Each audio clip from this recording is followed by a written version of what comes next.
Right, about to test out the bike on this steep hill here, just to show you how it goes up the hill. This is quite a steep hill. I can look at it from this angle, but you'll see when we get sort of around that corner, it goes up quite sharply. So I'll put the camera down a bit so you can sort of see the handlebars.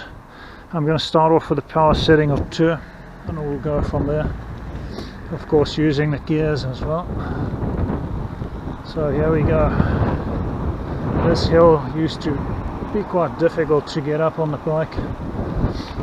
I've done it in my lowest gear on the other bike once or twice, but years ago, and usually end up walking up if I go up that way, or just avoid it altogether. So just get the gears changed down. I'm going to increase the power as we go along. I got up here with the power setting of 4 out of 5 the other day. No problem at all. So step it up to 3. You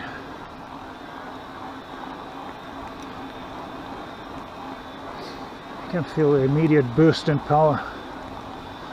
I'm having to put hardly any effort on the pedals. And we're 11 k's an hour.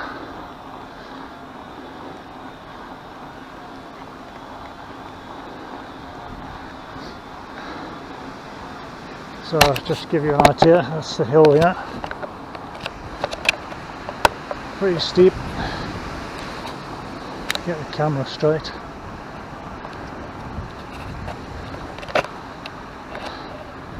So it swivels around a bit on this bracket. I'm still on power setting 3.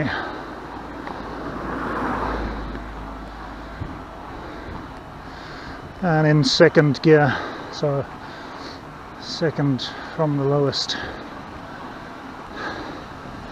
Heart rate 134. Heart rate would probably be over 150 on the other bike if I tried this now.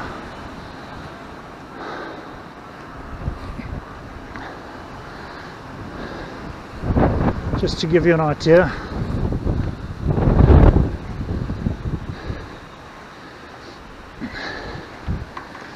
This is the hill I've just climbed. Quite steep. So, see if I can get it going from a standstill here. Yeah, easy, good boost there. Wow, and that's on power setting 3. Brilliant. As I said, it gives me a bit of better range. Sorry about the wind noise. I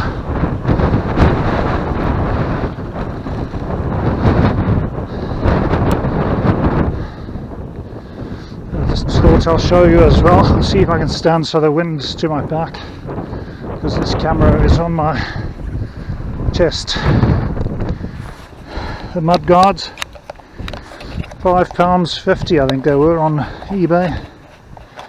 Just trying to tighten up this camera on the mount. It's a bit loose, sorry for that. The back one, it's quite windy today. Just got a screw to tighten it. It came with a couple of plastic sleeves, but I didn't need those in case the pipe is smaller. I haven't gone through any water or anything with it yet, but it seems okay. Very flimsy, thin plastic, but it'll do the job. And that's the front one, which I ended up turning this bracket.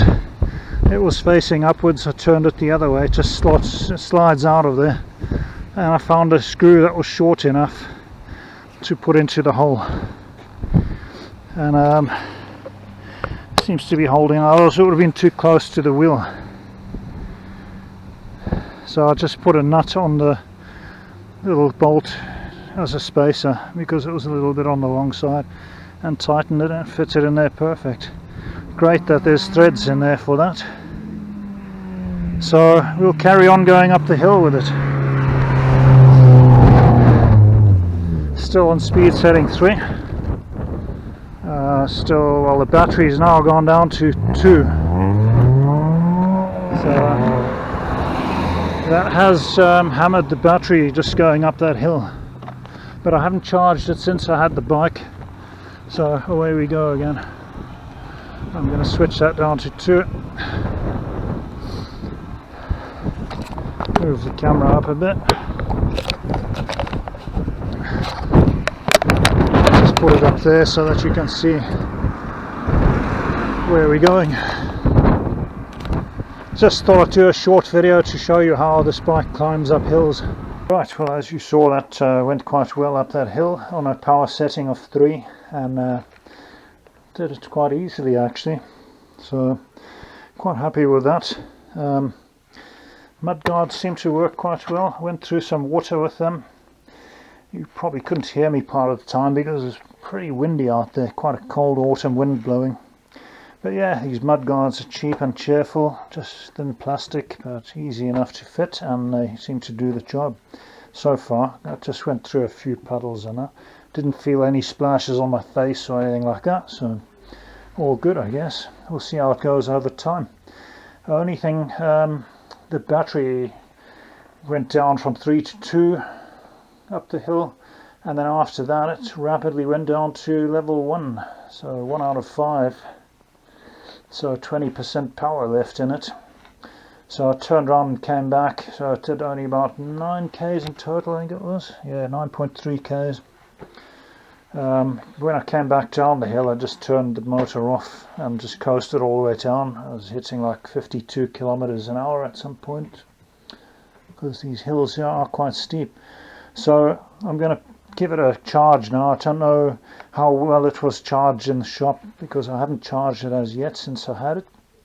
So maybe that's why it hasn't had a proper full charge. So I'm going to try and give it a full charge, but hopefully the range is a bit more than this, because I've done in total probably about 40 kilometers with it. So if that's what the range of the battery is going to be, that's a bit disappointing. But we'll see once I charge it up. I've connected up the charger here. I'm going to hook it up and give it a full charge. There we go. It's showing me there that it's charging now. Charge lights are flashing. So that's a handy thing, because that'll probably stop flashing once it's fully charged.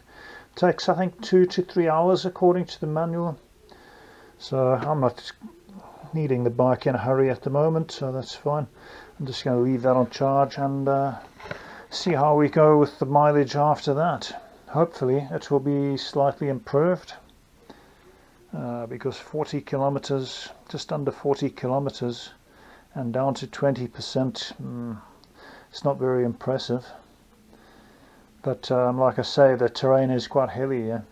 So anyway, I thought I'll just share that with you at the end of this video. Hopefully, like I say, the wind didn't cut the sound out too much, because after I got to the top of that first steep hill, the wind picked up quite considerably.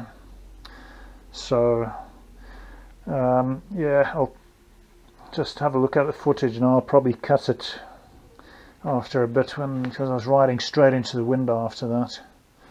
And but otherwise, yeah, I'm quite happy with the bike. It goes nice up the hills, makes it just much easier to ride, and gives you more range and more options of where to go. You know, I was a bit limited to go up or down the valley where I live, but now I can go off to the sides and up the hills and whatnot.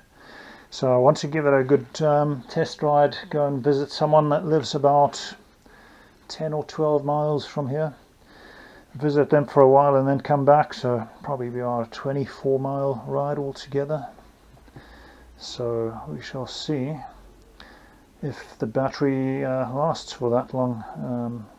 I'll just try and do like what I have been doing and conserve the energy when going downhill. Just turn the motor off, or on the flat parts, and that just use it mainly to assist me up the hills, and that way I hopefully won't get too lazy. Anyway, I hope that you found this video a bit interesting, and I shall do another video about something to do with home and travel at some point in the near future. Thanks for watching, and I hope that you all stay safe and well, and bye bye for now.